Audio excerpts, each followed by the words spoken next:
And now, podcasting from the sun-scorched desert Southwest, weighing in at a combined total of 340 pounds, Brad Winchester, Tyler McDowell-Blanken, are Gimmick Infringement.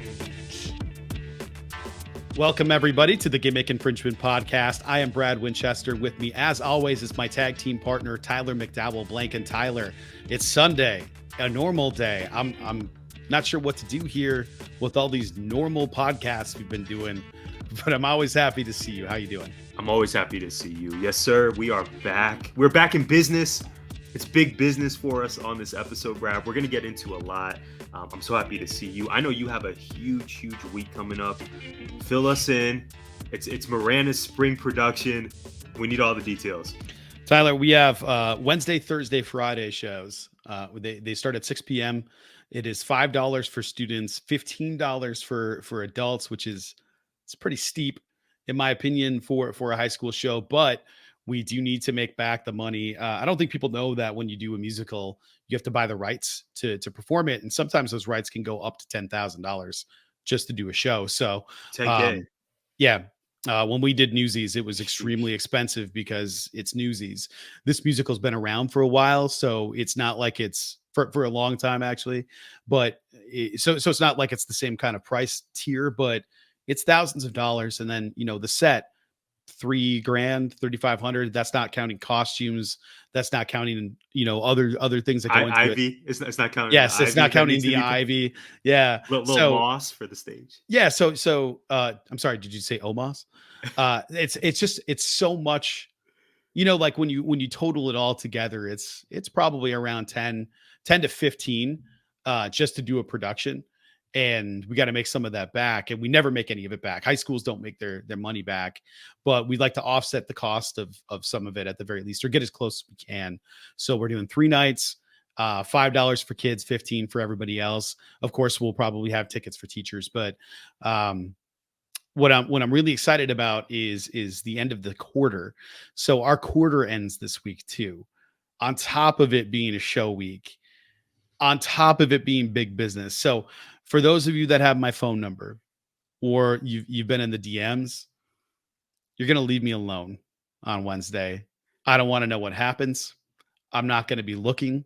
I'm going to leave the show, get in my car, go home, get on the DVR, and hope it recorded past my allotted time, because I did not see the end of Ospreay Fletcher, because it did not record it. It records a couple minutes past the ending and then stops. Tough. It gives you like 2 minutes of overrun. And I think it was 5 minutes of overrun. So the last 3 are just not there. I caught it. It's crazy because it was all those pile driver reversals that were happening. And then they jumped into the air, and that's where it froze and then stopped. I didn't even see. That's tragic. Yeah. Yeah. Pretty terrible. So I have a question for you about that actually later. So this is perfect. Yeah. So this week is going to be crazy. Mm-hmm. It's big business in Marana. It's big business for AEW. I am so sad that I'm going to miss most of it, but I will be on my phone backstage from 5 to like 5:45 watching what I can. And then I'll catch the rest of it later. Because thankfully the time change happened. So thanks to Spring Forward and all you jabronis across the country who have to change your time. We don't thank you for the hour earlier show this week. I appreciate you. It's beautiful, man. Yeah. What do you got going on in your world, Tyler? Oh gosh. Well, actually Marana related. So we're going to have about 20 education students from MHS come to ASU, come down to our Tempe campus for a visit. So really excited. Shout out to Zoe and the crew over there at Marana. I'm really excited to give them a campus tour, meet some of our staff, and hopefully recruit them not only to be teachers, but to become Sun Devils as well. So that's popping off, some other little projects and things. You know how I do, but I try to get into a little bit of everything. But that's going to be the highlight for sure. Ironically, that's on Wednesday as well, but that is during the day. So ideally, I'll be watching Big Business live as it happens. I have to send an email really quick, unrelated. Never mind what I'm sending. Go to dinner Make it late with Tyler. Okay. Yeah, I had to send it out. Don't worry about it though. Different Okay. Tyler. Okay. Different Tyler. No, listen, noted. We even got Bachelor talk to get into as well, man. It's a big week for Batch. That's also on my radar, but we're going to talk about that much later on. Yeah, season's ending for Curse of Oak Island. Hopefully that means Skinwalker Ranch is going to be firing up soon. There's a lot. There's a lot going on. There's a thing called WrestleMania. WrestleMania is happening. Like 28 days or something. Off is a direction, according to The Rock. So we got a lot going on here. Mm-hmm. And I can't wait to dig into it. But first, we got to dig a little deeper. So play the music.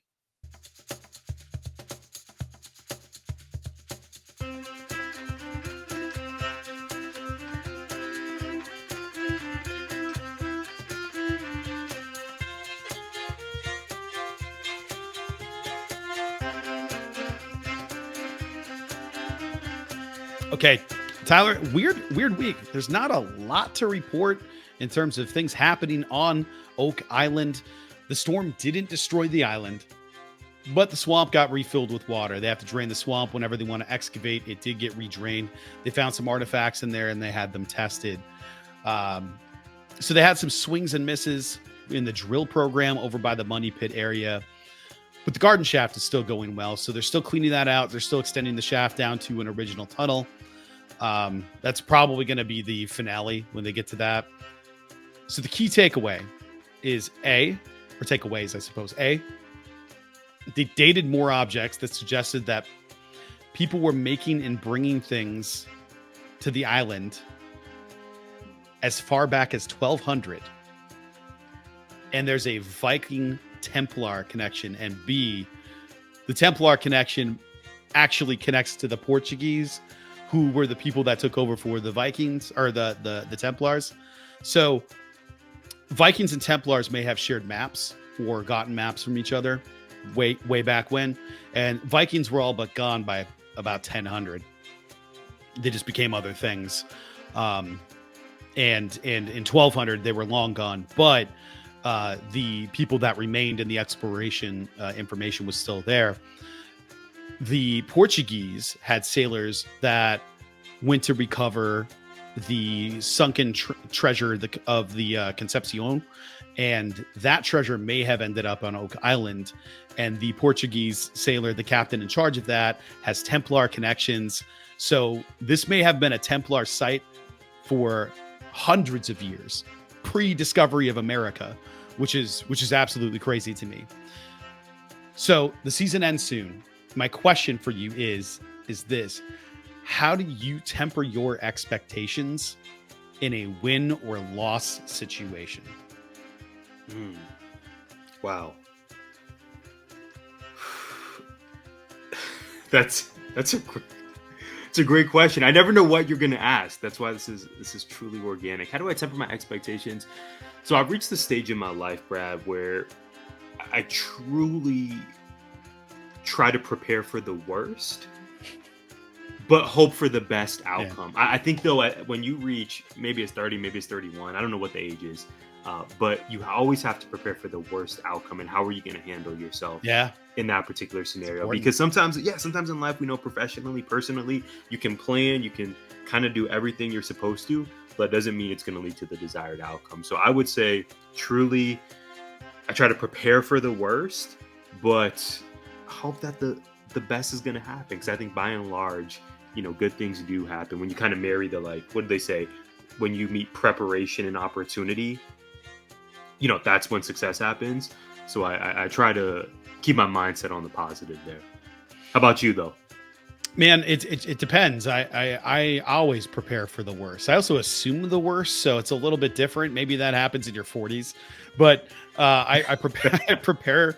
I try to prepare for the worst and hope for the best, like your point. But I've always been sort of like, I just think that that's not going to work out, and try to plan for it, because it's like, what happens if it breaks? We were talking off air. We were talking in the production meeting that, I don't know, sometimes things don't work and then you just sort of figure it out. We're dealing with some pretty significant hurdles with the electricity and lighting. in the theater right now because it's old as hell, and we don't have money to go putting in fly systems in a building created in 1976, and also probably has original seating, carpets. There was a general that spoke, inducted to the Marana Hall of Fame recently, that said, actually, this looks exactly the way I remember it when I was here.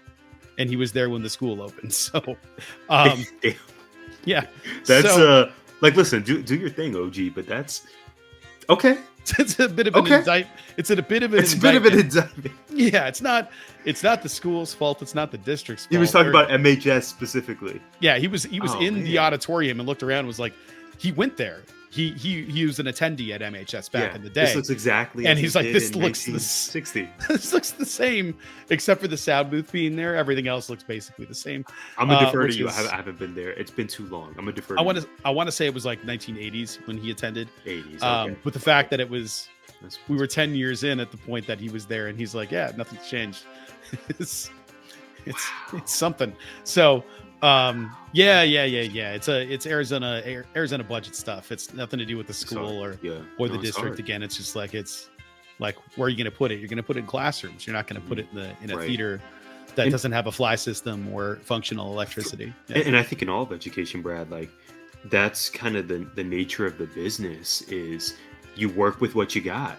Yeah. Whether it's theater, whether it's an English classroom, whatever it is, you work with what you got. You try to do the best. Again, like you said, prepare for the worst. Like, what if, you know how many times we've had Wi-Fi go out over the years? It's not like an everyday thing, but you remember those days where it's like, oh my gosh, my whole lesson is on this Chromebook because we live in the digital age. But you have to prepare for that one day in March. Yep. Knock on wood, fingers crossed, it doesn't happen this March. But that one day in March when Wi-Fi may be out district wide, and then what do you play heads up 7-up with kids, or do you have a backup plan ready to go because you know that you got to improvise in this field? Were you at MHS in 2016? 17 school year? Wait. Yes, that was my first year. Your rookie year, right? So that was my rookie year. So in August of 2016, before we decided to have kids, I flew back home for my dad's 70th, and we realized that. I was in the airport. I was getting ready to head up, and I'm looking at my messages and my emails from the kids, and they stopped. And then I was like, okay, weird. They crashed the servers at district by adding the B movie, the entire script to comments in Google Classroom. And it just like, it was for real. So it happened in August. I vividly remember it being because I came back and I was like, what the heck happened? They're like, so-and-so uploaded added the script to the B movie. The B movie. I was such a hot mess, B, that I probably missed that email. It was one of many. It was probably one of many that just. Well, it wasn't an email that went out. The internet just stopped working. Like it crashed. The district was like, nope, they're too hot.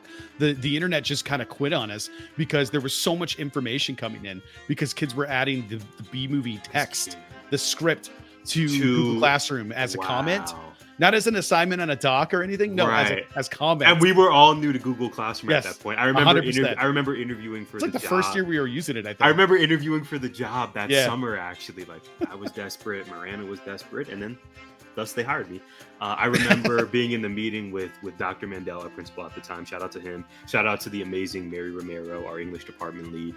And I remember them asking me, like, how would you feel about, we're going to have Chromebooks this year. It's brand new for the district. Leading a classroom where you're required to infuse technology. I was like, perfect. Sign me up. I don't have a lot of experience with that, but of course I didn't mention that part in it. But yeah, man, it was brand new for all of us, for kids, for teachers, and of course, going back to your question, it was a lot of trial and error that first year. Yeah, it was like the kids testing the waters, kids being kids, man. We had all this training, all this. We're going to get you your Chromebooks. You're not going to be able to get on until a certain point. You have to do all these videos and watch all these things. Here's what's appropriate. Here's what are the consequences. Here's how to use them, blah, blah, blah. Didn't say anything about adding the B movie as a script to a Google Classroom comment. So they went ahead and did it. Or other nefarious. Kids are so creative and smart. But to your point, it's like You can go in and be like, all right, we're going to go over this thing. I'm going to have them make a Google Slides presentation. Fun, They're going to really do fun. some research. They're going to type a doc. They're going to do It's MLA awesome. formatting. It's really, really great. Then the power goes out, and then the internet's out for 4 hours. And now everything's been torpedoed. And you can't just be like, well, we got to cancel today. Go ahead and head home. Right. That's not how that See, works. Yeah, maybe the veteran teachers were right after all. You should have a few emergency lessons on hand, ready to go. If you got to dip out one day, oh no, I never did either. But in those moments, I'm like, I should do that. Of course, I never did. But you got to prepare. Yeah, you got to prepare for the worst case scenario, but hope that the best outcome is what's going to occur. Yeah, because you just figure it out. And if you can't figure it out, like, I don't know if you should be there, but you just figure it out in all aspects. Sometimes things happen. Sometimes you figure it out. You know what? Embrace the mess. You got to, man. Yeah, Tyler. It's been messy around here. Freya and Jess and Cindy were in the backyard yesterday cleaning up the pathway, adding these little cobblestones they made out of colored concrete. Pretty cool. And I know how excited you are for spring and cleaning up backyards. This sounds like the smoothest transition we've had in a long time. Yeah, man, you know what season it is in Arizona. I think today in Glendale, there's a high of about 75 degrees. Yeah. I'm looking out the window. It's sunny. It's beautiful. It's one of the best times to be in the desert. And we know that you got to get your patio game set up. Brad is getting that game set up. We want you to be prepared as well. So that's why we got to tell you about our latest sponsor, Grand Patio. Grand Patio exists to ensure you're all set for the great weather and great memories that await this spring. For over 20 years, Grand Patio has partnered with renowned designers to create equal, livable, and luxurious collections that can transform your backyard into a personal oasis. Their products include, check this out, Brad, umbrellas, recliners, gazebos, sectionals, and much more. You can visit our affiliate link, grandpatio.sjv.io/GIPod. Once again, that's grandpatio.sjv.io/GIPod to shop their collection today. Well, Tyler, I have bad news for you. Don't worry, I'll edit this out. I just checked that link and it doesn't work. So. Okay, well, I'm glad you. Grand Patio. Go give me the link again. Prep for the worst outcome, but hope for the best. Yes. The link is or was grandpatio.sjv.io/ all caps. Okay. GIPod. Let me try that. Is it case sensitive? It is not. Both of them are dead ends. Shout out to Grand Patio. Shout out to us because we are going to figure out what the correct link is. And Grand Patio deserves that. Man, our audience deserves that for hanging with us. We're embracing the mess. That's good. That's good to know. We're gonna get this right. Check out Grand Patio. You know what to do. Well said. Not like this, but well said. I'm ready to move on to your WWE question. Oh man, let's get into the WWE portion of our conversation. So Drew defeated Jay. Legado and the LWO are still beefing. Lashley and Cross was interrupted by their beefing squads. Lots of beef. Rock and Roman are officially set to square off against Cody and Seth. And finally, Prime Hydration is the official beverage of WWE business. I want to ask you, though, about one of the rumored bouts that could be made official for WrestleMania. Brad, I believe Tiffany Stratton should face Bianca Belair in Philly. Although a title wouldn't be on the line, there are real stakes. Tiffany is on a winning streak, having defeated Naomi and Michin on the last two SmackDowns. Bianca Belair is undefeated at WrestleMania. By the way, we love Bianca Belair here. It's always a good episode to shout that out. If this is the match next month on the grandest stage in sports entertainment, who should walk out victorious? Man.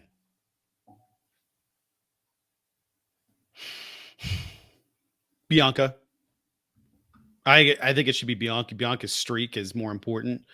But having Tiffany on that stage against Bianca, give him like a 20-minute match, and just let him go. And I think that'll be enough. Um, have Bianca walk away having mad respect for her, and then I think that would, or having to beat her by cheating, and maybe we get heel Bianca. I don't know what they do with that.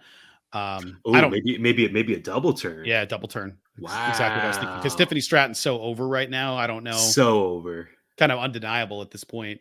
Yeah. Um, that could be a lot of fun. I think you and I have been talking about heel Bianca for what feels like a year. We've gotten teases and sprinkles Yeah, of it, but it's never truly been solidified. Not since what her yeah, NXT yep, days. yeah. So I think have them do a match. Bianca keeps the streak alive. Maybe we get a double turn. That would create some new stories coming out of WrestleMania for them to kind of reset the season. Um, I think it could be really great, and it would give Tiffany time, no pun intended there, to shine on a huge stage and let the Oh, world for see sure. her if they hmm haven't seen her already, um, hmm and make her a bigger deal. I think it would be great. Yeah. And part of me wonders, I would imagine with Tiffany getting called up recently, the plan or the hope was that she would have a spot at WrestleMania, but she's done so well and the fans have reacted to her in such a clear way that she Mhm. has to be on this card. I love if my prediction, I guess, comes true, I love that we could get a singles match for the women that doesn't have to have a championship involved because we don't always get that historically at WrestleMania. Usually there has to be a title on the line, but these two are so great that I think this is a matchup the fans would want to see. I completely agree with you. My booking of this would be Bianca going over. I think Tiffany gets an insane rub just from being in this match, like you said, Brad, on this stage. I think her and Bianca are probably gonna have mad chemistry. She gets a lot out of this without having to win. I'm really intrigued by that double heel turn. I'm sorry, that double heel turn. Yikes, that double turn idea. I think that could be super fun. But I agree with you. Let's give this one to the EST. I don't think Tiffany needs it at this No, moment. Whereas Bianca, she's at a really interesting spot where she's not necessarily in the title scene, but we know she's one of the faces of the division. What's next for her? If you beat a rising Tiffany, I think that could catapult Bianca right back into the title conversation. totally agree. Totally agree. And I think it would be great, right? Like, man, I'm already thinking about that match. Like, how It's good is gonna be that it's match gonna going to be all be? like you said. Give them 20 minutes Yeah. and watch them. No pun intended. Watch them shine. Well, Tyler, it's always Tiffy time. So this week, Rhea and Bianca get a cover. The reactions were really cool. The Rock is in a meaningful story, but and I had a feeling you might appreciate this. I thought you were going Rock on this, so I'm really happy we didn't go Rock because I didn't either. People are talking about the Rock plenty. Find him there because Chad Gable is set to take on a murderer's row of wrestlers in a gauntlet match for a shot at the IC title. By the way, I can't wait for this. So here's my question: do you think Gable is the guy, or is it Sheamus's story to finish Gunther's run? I think it's Gable. I do. Part Jey Uso is also right there, but the Mania match is clearly him versus Yeah, his brother, him winning. I think Jey would make a great IC champ though. My goodness. agreed. It's got to be Gable Yeah. at this point. We love Sheamus, future Hall of Famer. I know we had some Hall of Fame announcements recently. Sheamus is definitely going to be on that stage one day. Oh, for I sure. wouldn't be I wouldn't be mad at him being the guy, but to me, the better story, the better moment, the guy who could really benefit from the rub of being the one to finally beat Gunther, it's clearly Chad Gable. This would be the biggest moment in his career, bar none. I there's no doubt in my mind that it should be Chad, man. I I completely agree. It has to I be, right? completely The agree. match Yeah. is going to be great. They've had this feud. He came up short the first time. Yeah. He's that guy. And the thing is that Gable doesn't necessarily need to have a long run with the IC belt. I wouldn't hate it at all because I think he deserves it. He deserves to have something here. I know he's had tag gold, but like that dude needed and needs a singles belt more than anybody in there. Yeah, it hits different when you have the singles gold. That feels like a real stamp of approval. Yeah, and you could say maybe it's Bronson Reed that's going to be in that gauntlet match, and maybe it's somebody else, but I don't know. I don't see Bronson Reed right now as holding that title. I definitely see him as holding gold at some point, but right now I don't see it. It's Gable. The crowd's behind him. He's incredible in the ring. Dude's put in so much work. They had him doing silly shtick for a long time. Shorty G. That's what I'm saying. That's what I'm saying. There was merch. Yeah. There was Shorty G merch. Yeah. They had him in basketball shorts. Yeah. Pretty terrible. Looking like me on a Saturday. Come on now. What are we doing? Yeah. I would love to see that because Sheamus can always take it off of him. I want to see Sheamus win that belt before he hangs it up, just so he can say he's won every single one of them. I think it's a cool story. It's a need. But I also like the story itself as like he's trying to get that. And I wouldn't hate it if he never gets it. And that's how the story ends. I just think out of respect, you kind of have to do that for him, right? Like, you gotta I think do so. And it's for him. And it's not how to say this? It's not a sort of like a pity. Let's do this for a veteran. The guy can still work. Yes. At a tremendous rate. It was just what, Brad, the last year or the year before, banger after banger after banger. I think Sheamus is still posting that on social. Like, the genesis of that was he's put on great match after great match after great match. He's one of the best dance partners that you can find in the entire division in WWE. Is he injured right now? Is that where he is? I believe he was. He's been gone for he's been while. gone. He's been gone a long time. I don't remember the specific injury, but I'm almost sure he was on the IR list. Because he's gone. The Brawling Brutes are done. Like, they are. They've moved on. Yeah. There's so much has changed since he left. So true. That, like, I don't really know what's going to happen when he comes back. What does he do? Yeah, it's got to be another singles run. I kind of hope he comes back with the mohawk and just starts hurting people. I wouldn't hate that at all. But I really think it's, in terms of IC belt time, I think it's got to be Gable. Yeah, I love that we're just living in a time period where the IC belt means something. Yes. So shout out to Gunther. Dare I say shout out to Ricochet as well, right? I knew you were going to do it. He dropped it to Gunther. Yeah. I just love that belt now has prestige to it, and it's meaningful, right? Like, we're spending 5+ minutes talking about the IC championship on our pod. There were years where that definitely wouldn't have happened because it just didn't feel like it mattered, but now it does. And I think Gable would definitely continue that, this new legacy of the belt, and it would be great around him, man. He would be an awesome champ. Yeah, I think the mid-card titles were not very respected. I think Lashley really helped out with US, and then that's not quite where it was before at this point. Even though I think Logan Paul's doing a great job with what he's doing. I agree with you. I get in my feelings about Logan Paul. I agree with you, man. It definitely matters around his waist. Yeah. It definitely does. The match versus Randy. Yeah. That's going to be a point of conversation heading into WrestleMania. It's going to bring eyeballs for sure. I think that's the point, is like, I can be upset about it because that belt matters again. Because before I'd be like, well, whatever. It's the 24/7 belt. Nobody cares. And I'm a mark. They want me to be upset. Logan Paul is a heel, right? Like, So I get, we were talking about this during the production meeting. Yeah. When you're in theater, when you're in wrestling, presumably, like, you create this script because you want audiences to react. Yeah. Right. The worst part, Brad, correct me if I'm wrong, even in high school theater, the worst part of art is if you put something out and it gets no reaction. Yeah. People it's so much or don't care. They're ambivalent to it. Yeah. Right. Yeah. So I recognize any reaction is better than no reaction right. at all. So I realize that, WWE, Logan Paul, dare I say, they're doing something right because they're getting me to react. And he's been a solid champ so far for that particular title. Yeah, those titles are in a great state. And speaking of great states, not just Arizona, which is a good state, great state to live in, good state otherwise. It's complex. Yes. Still the most magical place on earth. Yes. Mm-hmm.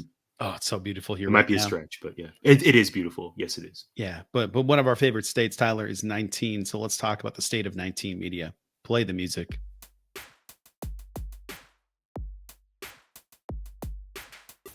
Late breaking news from the world of 19 media.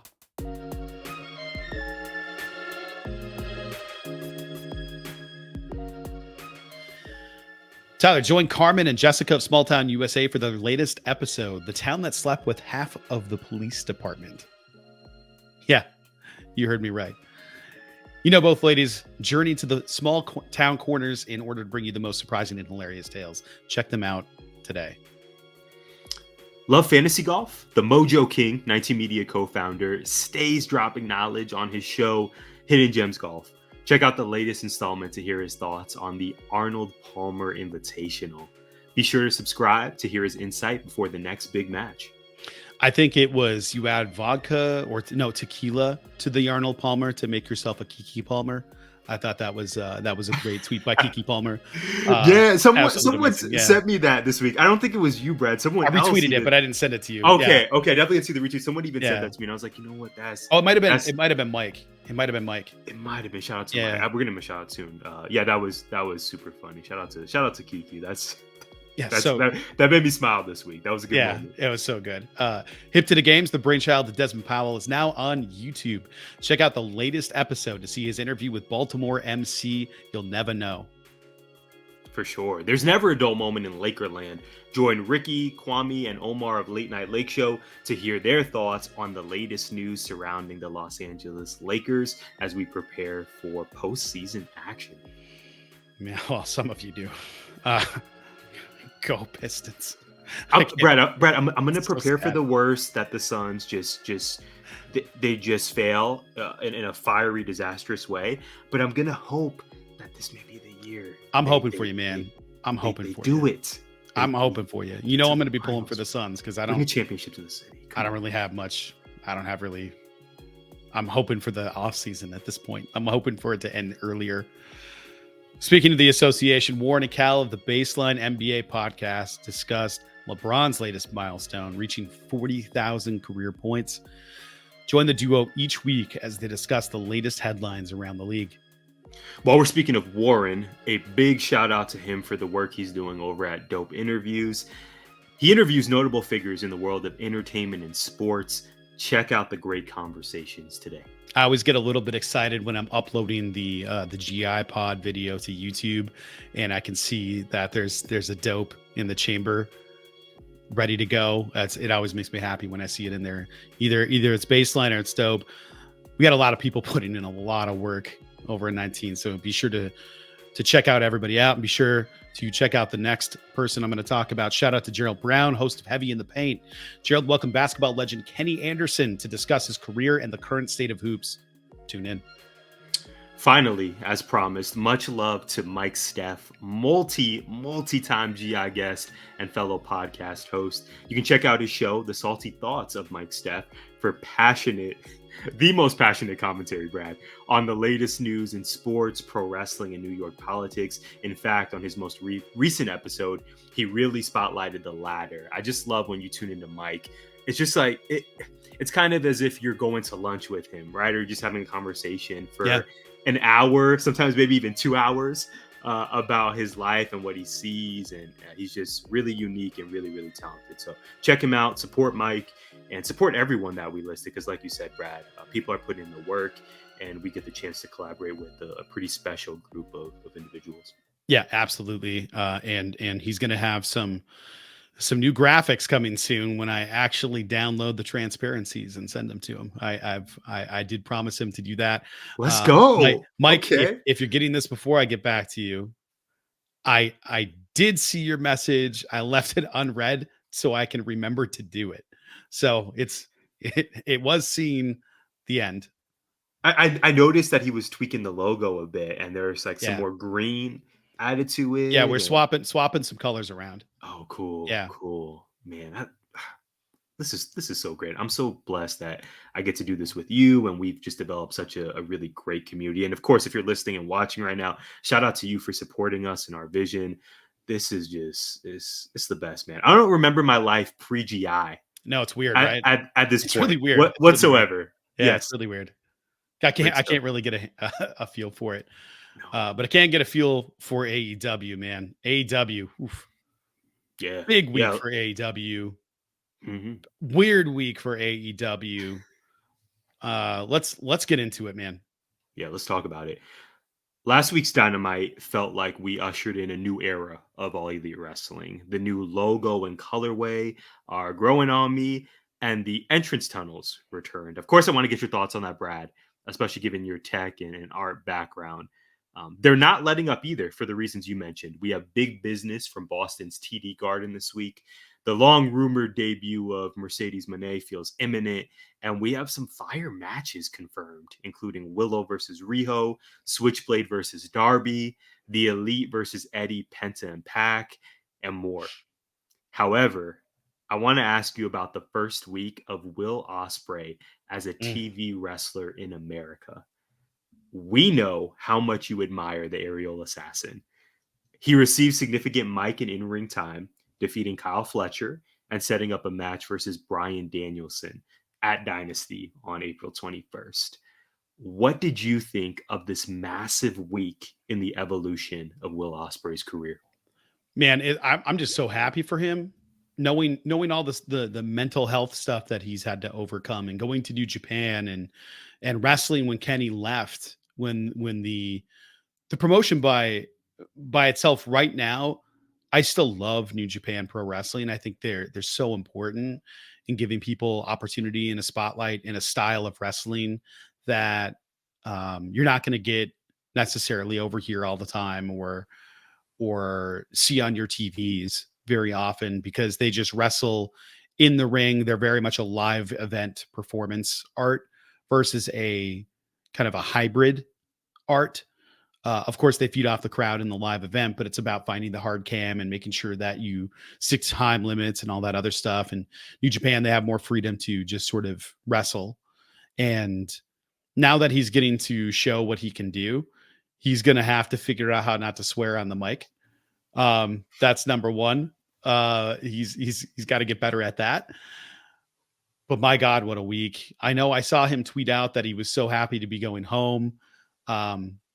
And that he's pretty beat up and banged up from his hellacious, 4 days between putting on a Meltzer rated 5.75 star match with Takeshita, and then going into one of the best matches ever on Dynamite with Kyle Fletcher.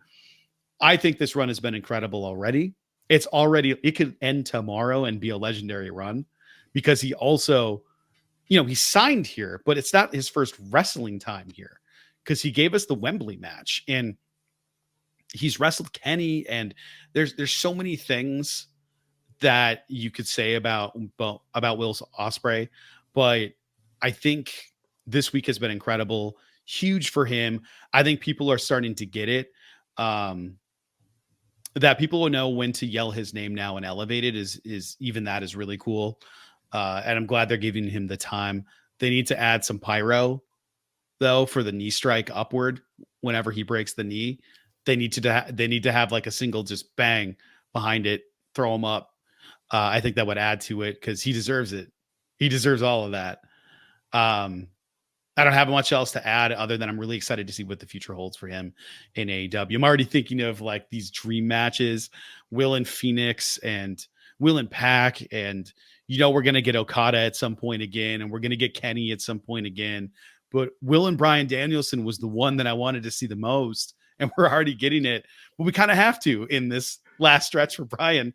Otherwise, it's not happening. So I can't wait for that. I can't wait for, just the combinations of different wrestlers. Like, I think Will Ospreay and Miro could be really fun if and when he comes back, if he's even...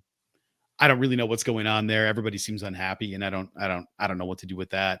Keith Lee and Will Ospreay could be a lot of fun, just because I want to see Keith Lee just go out there and be crazy athletic again, and he's enormous. And like that little like stutter Will Ospreay kicking off his chest thing that he does to reverse could be amazing with Keith Lee. And I would love Keith Lee no-selling a hidden blade just because his neck is too thick. Like, I think it would be I think it would be amazing. So it'd be great. Yep. That this first week has gotten me thinking about all of these things says a lot about his first week in AEW. How about you? Mm-hmm, mm-hmm, mm-hmm. Well said, man. This is one of those instances where I just enjoy figuratively and literally sitting back and hearing what you think and asking you questions, because I know how much this guy means to you and how much you admire his work. You even have the jacket, right? If people haven't seen you in the jacket, they need to. You got his a great piece of his merch. I got And stopped like 5 times this week by people, randos, did telling you me how really? great that jacket is. Oh Yes. my gosh. People are like, I People love know, that man. jacket. People, oh yeah, He's this your jacket's dude. great. Yeah, yeah, they love that He jacket. he is your dude. And he's becoming our dude, Yeah. collectively. To me, it's just a different vibe with Osprey. I'm trying to think back and kind of compare who was the last signing, particularly on the men's side in AEW, where we just got this vibe of like, oh yeah, this dude is legitimately, we say this a lot for a lot of people, but legitimately one of the best, if not the best in the world right now from bell to bell. And this is kind of the larger point. It seems so evident that he is going to carry the world championship at some point. And we've had a lot of talented dudes come into AEW where, it starts hot, but then it kind of plateaus. Yeah. You mentioned some of those names: Miro, Keith Lee, Yeah. Malachi Black, Yeah. certainly. Not necessarily always to their own fault. We know it's really complex, but to me, it's just clear that not only is Will Ospreay here and having an immediate impact, but he's going to be world champion sooner than later. Like I this week has proven to me that he's lapped maybe some of his brethren on the roster in terms of what is that AEW world title hierarchy. Okay, we got Swerve next up. You would think Adam Cole's going to be champ at some point. Brad, maybe Wardlow leaves Boston with the world He title. could. Probably not, but maybe. You know how big of a Wouldn't hate Wardlow it. fan I am. I There's this hierarchy, right? Hangman's probably going to get a second run at some point. Okada, Jay White, the list goes on and on. MJF, Darby Allin, so on and so forth. I think Ospreay has just completely like pole vaulted himself, and to me, he's at the top of the list, really behind Swerve at this point. I just think it's so clear that he is that guy. Yeah. I'm happy for you. I'm happy for Ospreay.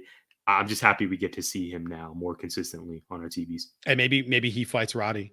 I mean, sign me up if that Yeah, happens. yeah. I mean, That's very, very just possible. just sign me up. I even think Will Ospreay and Dax could be a really fun match to Yeah, it watch would. because their Yeah, it styles would. are so different, but Right. they also hit each other really hard. So I think that could be They're both fun. very skilled at that for sure. Has Osprey ever wrestled Mox? Am I forgetting a match? I mean, maybe in New Japan, Yeah, definitely but not in AEW. I mean, we're gonna need that. We're gonna need that at some point. That could be a world title feud by itself. 100%. 100% could be great. I'm just glad that he's here and we can give him his flowers. And I feel like that's always my transition into this. So, Tyler, it's time for another edition of a rose from Tyler. And now, for a rose from GI's most eligible bachelor. This makes me so happy. You know, I got batch updates for you, my friend. Hometowns happened. Maria, one of the season's pseudo heels, was eliminated. She went home. It was pretty shocking, and Bachelor Nation was buzzing for most of the week. 3 women remain vying for Joey's heart. We have Daisy, the 25-year-old executive from Becker, Minnesota, Kelsey A, a 25-year-old project manager from New Orleans, and Rachel, the 26-year-old ICU nurse from Honolulu. I think Rachel is next to go, but I have flipped. I think Kelsey is going to receive Joey's final rose. We shall see.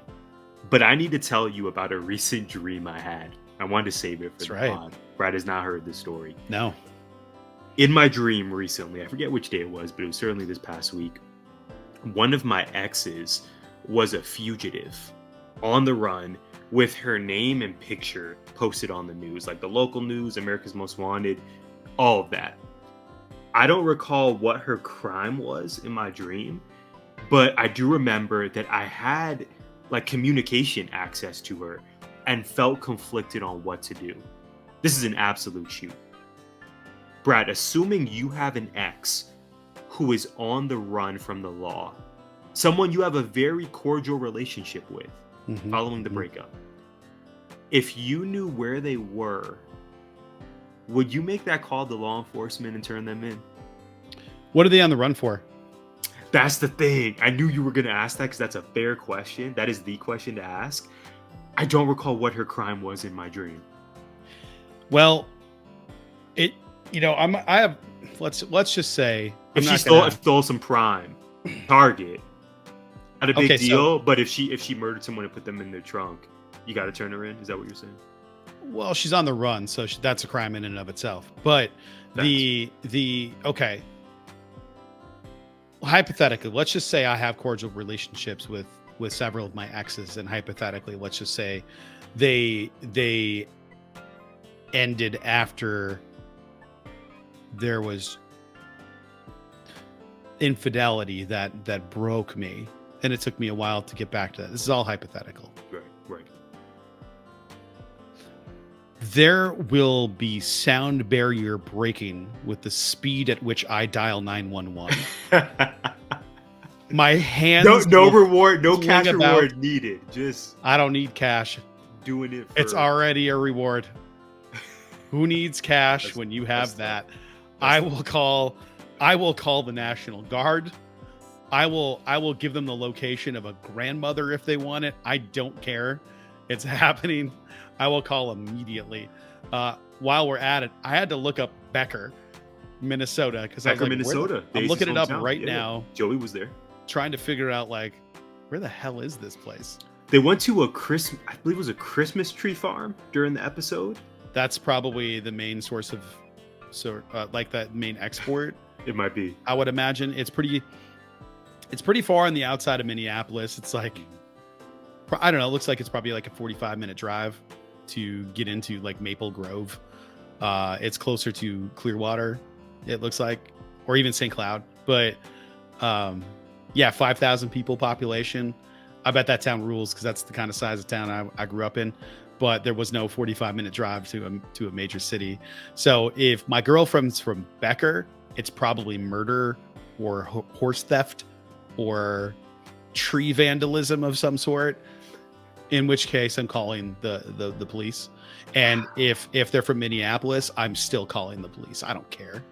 Wow. And you see what was complicated about this is in my dream, it was an ex that I like, where it truly is a cordial relationship. So I had this conflict of I don't know what I would. I'm thinking of all my exes right now, especially the ones I really like that I still talk to on occasion. Yeah. Calling the cops 100% of the time. Here's why. I know my dumb ass is gonna do something stupid at some point, and I need that cachet of saying, hey, remember that time that I helped you out? That's all this is for. I'm thinking of me and nobody else. Okay, I'm gonna marinate on this. This is fascinating. We want to know your thoughts. Please join us, chime in on the conversation at GIPod19. This is interesting. I learned something new about you here, Brad. That's very noble. In all sincerity, I think there's one ex that I can see that would ever be on the run. Yeah, I'm calling the cops. Yeah, that one did something horrific. The other ones, no, I'm not calling the cops. It's like, wow. One of my exes is like a mother of 3 or 4 kids now, and her brother's a priest. I'm good here. Like I don't believe I'll be calling the police on this one. We're just gonna let that ride. It depends, man. Like you said, it depends on the circumstance. What is the alleged crime? Yeah. It depends on the ex, because as we know, not all exes are created equally. And especially post breakup, like that's not created equally what that looks like and feels like. So it would depend on the crime, 100%. If it's like, it's an important because factor. I gave my husband a blood eagle. Like, okay, yeah, I'm calling the police. I'm calling the police and I'm going into witness protection immediately because that's terrifying. But if it's like, to your point, it's like, I stole some cookies from a Girl Scout in front of the Walgreens. I thought I paid. I forgot. Those Thin Mints, man. And now I'm on the run. Yeah. If it were the Savannah Smiles, if they brought those back, I'd steal them too. They're so good. But they haven't had them in years. They were the best, and they're all gone. Well, speaking of things that we miss, what did we miss from the week? Not Savannah Smiles. I am struggling to tell you anything, Tyler, because fog. for me. What did we miss on your end? That's I got real. nothing. I don't blame you at all, man. So first item I have is Hammerstone's TNA debut at Sacrifice. He defeated Josh Alexander. His headgear fit on his bicep. I saw. By nefarious means. But I've really taken to Hammerstone. I guess, being able to see him live at my first indie show a year plus ago, knowing he's one of the few wrestlers on mainstream that's from Phoenix and claims Phoenix, just really want good things for this dude. So I think it's a great signing for TNA, and I just think he's going to do wonders there. Second item we missed, big announcement from Netflix as they venture into live sports, this time live combat sports. Brad, you saw this. I saw this. Our listeners and viewers probably saw this. It was announced July 20th from AT&T Stadium, Jerry World. Mike Tyson and Jake Paul are going to have a boxing match. Yep. What did you think when I sent you this? Immediate reaction. Immediate reaction is Jake Paul's going to get hurt. Have you seen Mike throwing punches recently? I have. Did you see the video of him in the Daisy Dukes throwing punches? Is that the one you saw? Okay. No, I just see him. A friend sent me a clip where he's in like Daisy Dukes and might have been. He's looking. He's just throwing punches like crazy fast. I'm like, that thing didn't slow down at all. Now, that being said, Mike's got a lot more head injuries than Jake. So, and he's older and the fluid in the ears thickens, and like Mike could get knocked out in the first 30 seconds at the same time. But if he connects with Jake Paul, I don't think he's going to corpse him real fast. And I don't know. It's going to go either way. I'm actually curious to see this. I might be tuning in. And that's the thing. I was mad at it upon my initial thought. Because I'm also, me too. I grew up a boxing fan and thought, okay, but boxing is just so different now. But maybe I'm just the old guy, like shouting at the clouds when it comes to this. Like you said, Brad, it's going to be huge, man. I think this is going to be a massive success for Agreed. Netflix. It's going to be a cultural moment. Maybe it'll get him to bring the price down a little bit. In some ways, it up for no reason. Maybe it'll lead to a price change, maybe. But yeah, man, I got that. And then final point, I should say, March Madness is getting closer and closer. We have tournaments on the women's side. Obviously, the men's side of things are kicking off this week. Last Pac-12 basketball tournament ever. So big sports calendar for us. And I know we're going to get into lots of sports talk in the coming weeks, whether it's wrestling, basketball. We got some special guests lined up as well. So you know how we do it here. Bigger and bigger. Yeah, there's a lot going on. I saw my watch popped up earlier in the episode, and it straight up said that the bench is cleared at the SEC women's title. So have to check that out. I guess there was a fight. I assume it's the women. Wow. I think it was LSU, South Carolina, and LSU, big matchup. I saw Caitlin Clark earlier. They went into overtime and won. Yeah, man, it's what a time. There's so much. Yeah, there's a lot going on, and I wish I was doing less so I could enjoy all of it, but I'm also enjoying what I do a lot. So it's so hard to get mad at missing out on things, but also I want to enjoy everything, and there's just a lot out there right now. Yeah, I love that. And we love you all for sticking with us, especially if you made it to this point. You're watching us or listening to us right now. Thank you so much. You can find our articles on wrestling, pop culture, and more by visiting gimmickinfringementpod.com. We promise you that is an accurate URL. If you go there, there is a webpage with lots of great information and stories and art. And we hope you enjoy it. You can also follow us on X and IG at GIPod19. We're on Facebook. Search us Gimmick Infringement. Again, we appreciate you, and we hope you'll join us again for the next edition of GI. Gimmick Infringement is a part of 19 Media Group. You can listen to us on Apple, Spotify, iHeartRadio, or wherever you find podcasts. You can also find us on YouTube via the 19 Media Group channel. Please like, subscribe, comment, and share.